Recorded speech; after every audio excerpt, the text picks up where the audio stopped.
Assalamualaikum warahmatullahi wabarakatuh.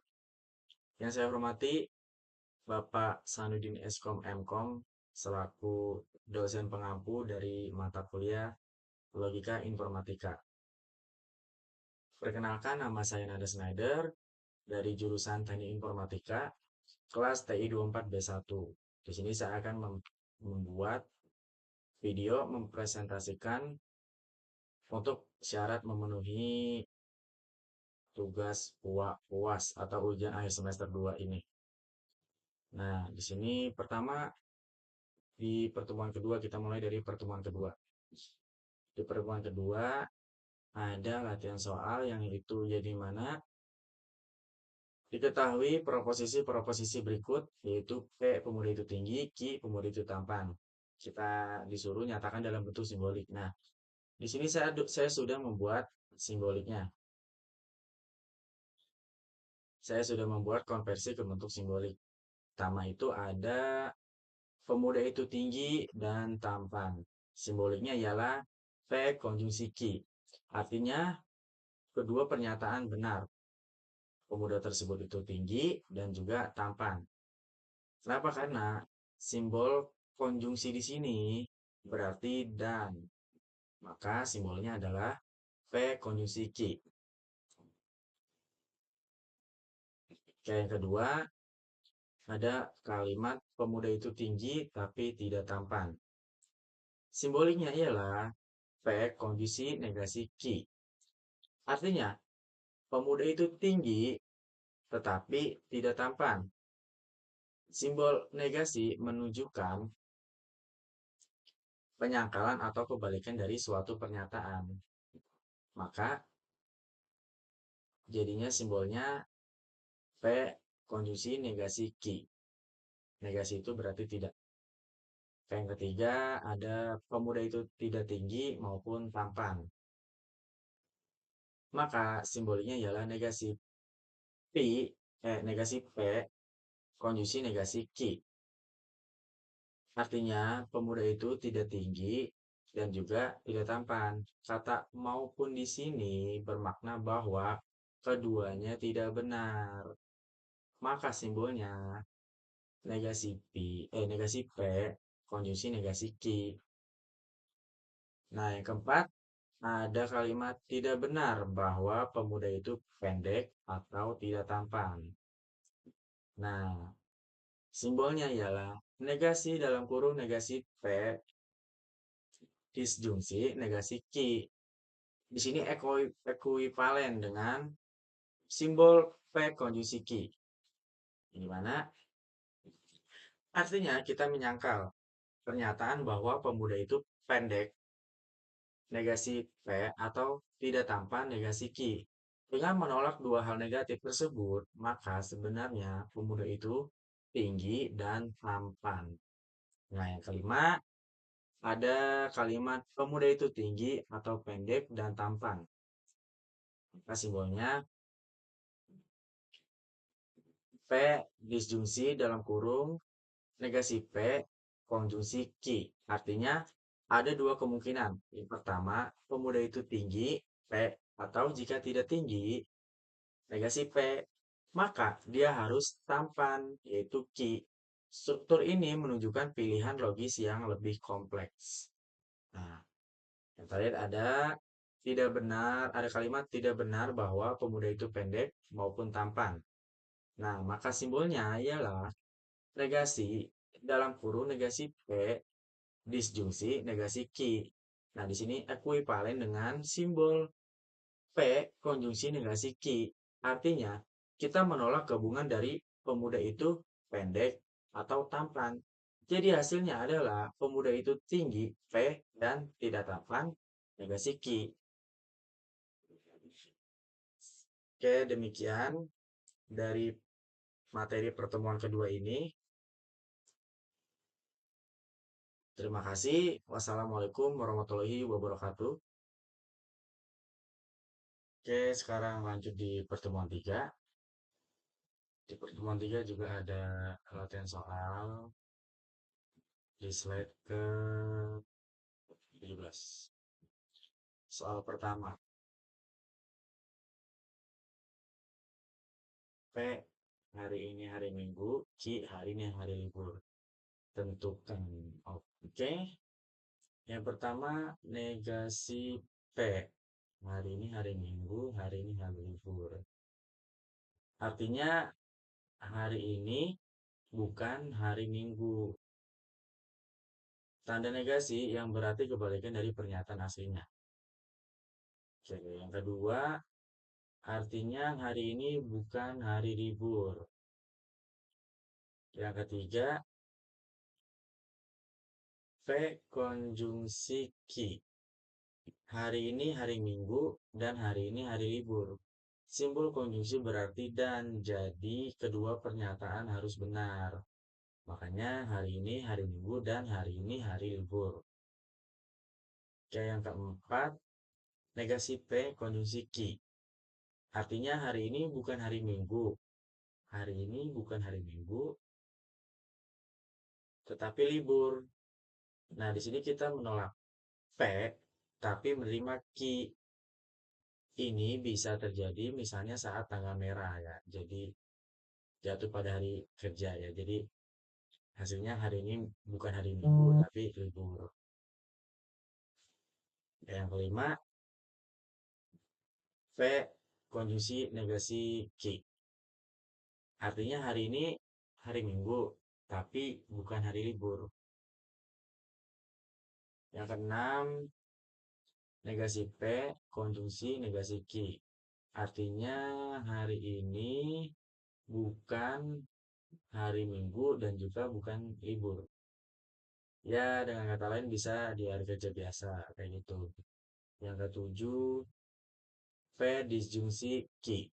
Artinya hari ini hari Minggu atau hari ini hari libur. Ya, simbol disjungsi berarti kan atau yang benar jika salah satu atau keduanya benar. Berarti hari ini hari Minggu atau hari ini hari libur. Yang kedelapan, negasi P disjungsi negasi Q. Sama seperti nomor 6. Artinya hari ini bukan hari Minggu dan juga bukan hari libur. Ini menunjukkan dua penyangkalan sekaligus. Terima kasih untuk soal pertama. Oke, kita lanjut di soal kedua. Tentukan tabel kebenaran dari 1, 2, 3, 4, dan 5, dan 6.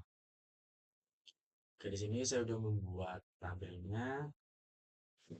Pertama kita tentukan nilai dari negasi P konjungsi Q. Artinya tidak P dan Q. Hasilnya benar, 1 hanya jika P 0 dan Q 1. Baris ketiga menghasilkan nilai sisanya 0. Berarti negasi P baris ketiga 1. Menghasilkan nilai 1. Oke.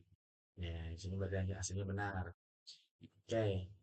Yang kedua, soalnya P konjungsi negasi Q. Artinya P dan tidak Q. Hasilnya benar hanya jika P sama dengan 1 dan Q sama dengan 0. Hanya baris kedua yang menghasilkan 1. Oke, P konjungsi Q. Ini P konjungsi negasi Q. Hanya baris kedua yang menghasilkan 1. Oke, yang ketiga, negasi P konjungsi negasi Q. Negasi P konjungsi negasi Q. Hasilnya benar.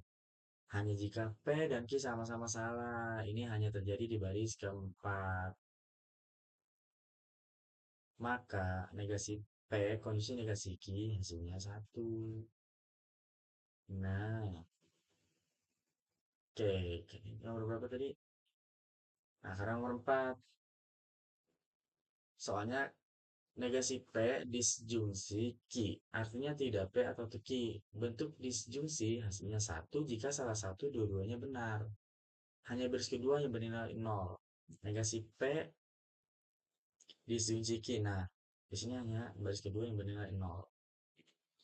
Nah, soal yang kelima, P konjungsi negasi Q. P konjungsi negasi Q. Nah, di sini nih.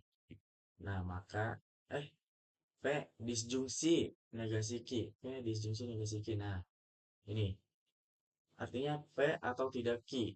Sama seperti sebelumnya, hasilnya 1. Jika salah satu bernilai benar. Hanya baris ketiga yang bernilai 0 di sini. Oke. Yang keenam, soal keenam yaitu negasi P disjungsi negasi Q. Nah, ini nih, negasi P, disjungsi negasi Q. Artinya tidak P atau tidak Q. Hasil akan bernilai benar selama salah satu dari P atau Q salah. Hanya beri ke satu yang bernilai 0. Karena P dan Q keduanya benar. Nih. Oke, sekian dari pertemuan ketiga. Terima kasih. Wassalamualaikum warahmatullahi wabarakatuh. Assalamualaikum warahmatullahi wabarakatuh. Kita lanjut di pertemuan keempat. Pertemuan keempat ada soal. Ada dua soal. Apakah pernyataan tersebut merupakan tautologi atau kontradiksi? Nah, di sini kita sudah buat tabel kebenarannya. Baris pertama, P sama dengan Q, P sama dengan 1, Q sama dengan 1. Oke, maka P disjungsi Q sama dengan 1. Negasi P konjungsi negasi Q hasilnya 0. Maka di sini jadi 1 karena disjungsi itu bernilai 1. Benar jika salah satu atau keduanya benar. Nah, karena di sini salah satunya benar, maka di sini 1. P disjungsi Q 1. Negasi P konjungsi negasi Q 0. Maka 1 disjungsi 0, maka hasilnya 1. Baris kedua, ada P sama dengan 1, Q sama dengan 0. Nah, P P disjungsi Q sama dengan 1 baris keduanya. Nah, di sini ada negasi P konjungsi negasi Q. Nah, baris keduanya 0. Maka dalam kurung P disjungsi Q disjungsi dalam kurung negasi P konjungsi negasi Q. Nih, di baris keduanya 1. Kenapa? Karena 1 ketemu 0, maka hasilnya 1. Eh, negasi, gimana sih tadi? Oh, 1 disjungsi 0, maka hasilnya 1. Sama kayak baris pertama. Nah, baris ketiga, P-nya 0, Q-nya 1. P disjungsi Q sama dengan 1. Nah, negasi P disjungsi Q-nya, disjungsi negasi Q 0, maka 1 disjungsi 0, maka tetap hasilnya 1 di sini. Nah, baris keempat, P-nya 0, Q-nya 0, P disjungsi Q-nya 0, 1 baris ketiga ya, baris keempat. P disjungsi Q-nya 0, oh iya, 0, negasi P disjungsi negasi Q sama dengan 1. K 0, disjungsi 1, hasilnya tetap 1. Nah, ini udah ketemu kan di sini untuk hasil dari ini nih. Nah, sekarang kita tentukan yang pernyataan kedua. Ini ini yang A, ini yang B ya tadi. Ini masih ini A, ini A, ini B. Oke, yang kedua kita nyari konjungsi. Nah, di sini konjungsi nih. P dalam kurung P disjungsi Q, konjungsi negasi P, konjungsi negasi Q. Nah, karena konjungsi hanya bernilai 1 jika keduanya bernilai 1. Oke, kita tentukan di baris pertama. P-nya 1, Q-nya 1. Negasi negasi P konjungsi negasi Q-nya 0. Maka 1 apa? 1 ini. Oh, berarti disjungsi P disjungsi Q. Ya, P disjungsi Q 1. Negasi P disjungsi negasi Q 0. Maka 1 dikonjungsi 0, tetap hasilnya sih 0. Baris kedua sekarang.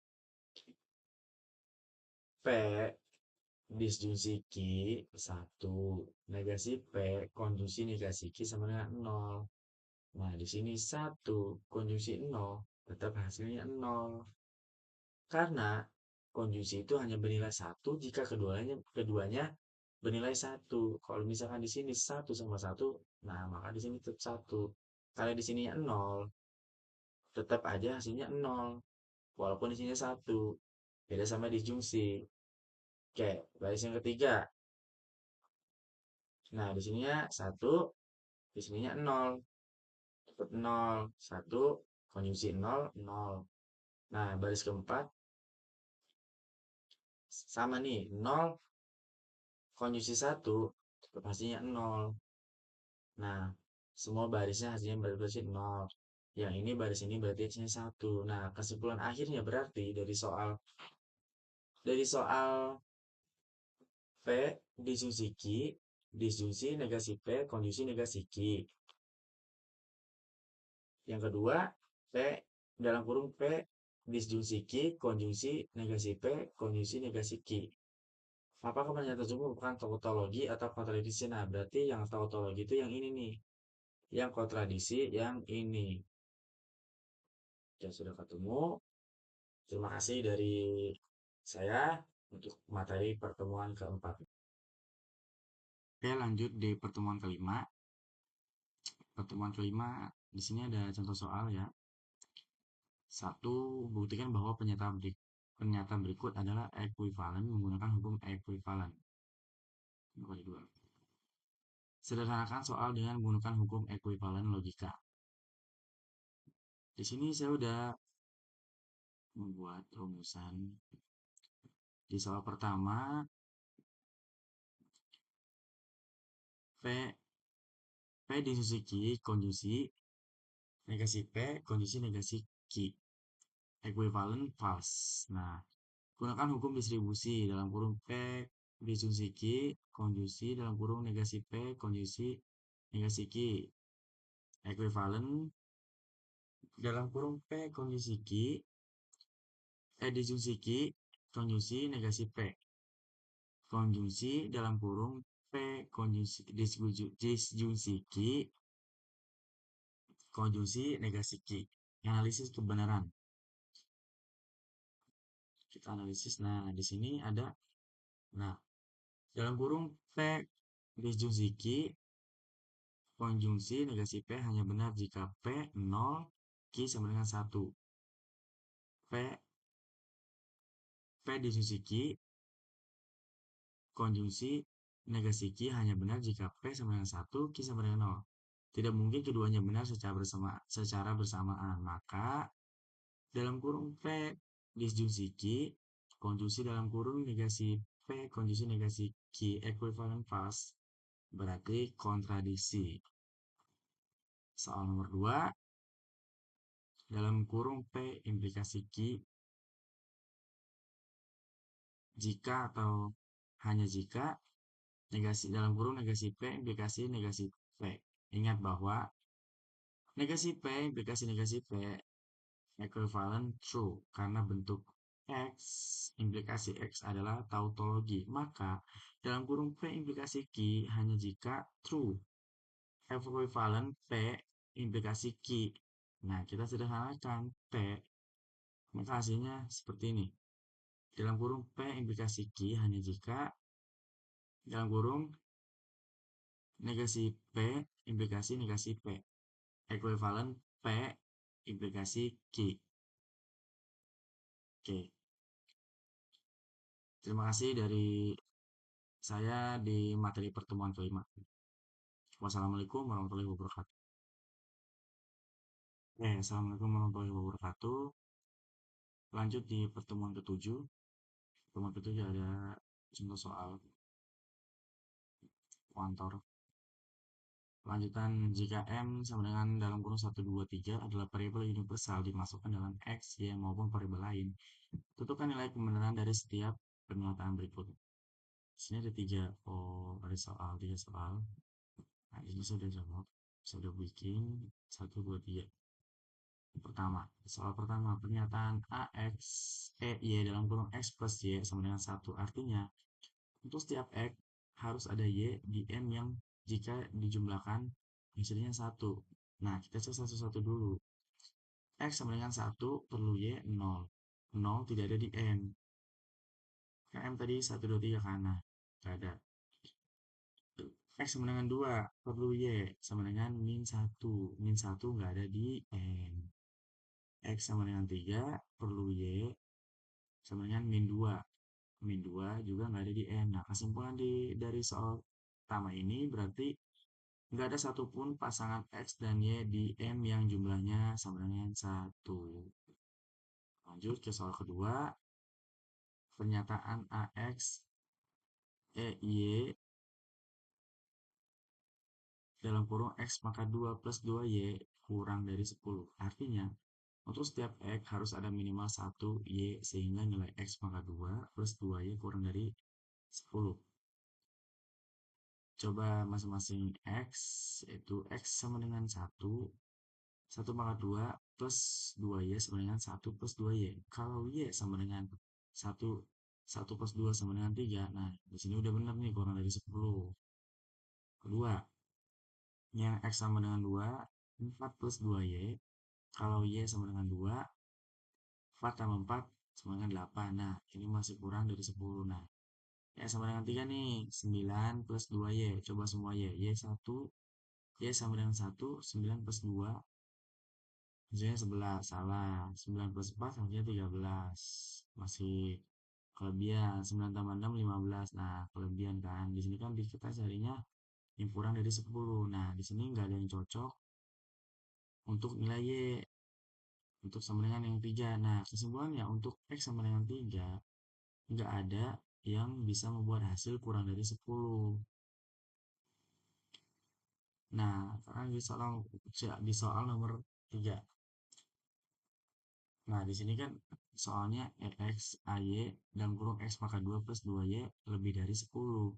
Artinya ada X dalam M sehingga untuk semua Y dalam M, X pangkat 2 plus 2Y lebih dari 10. Nah, kita coba satu persatu nih.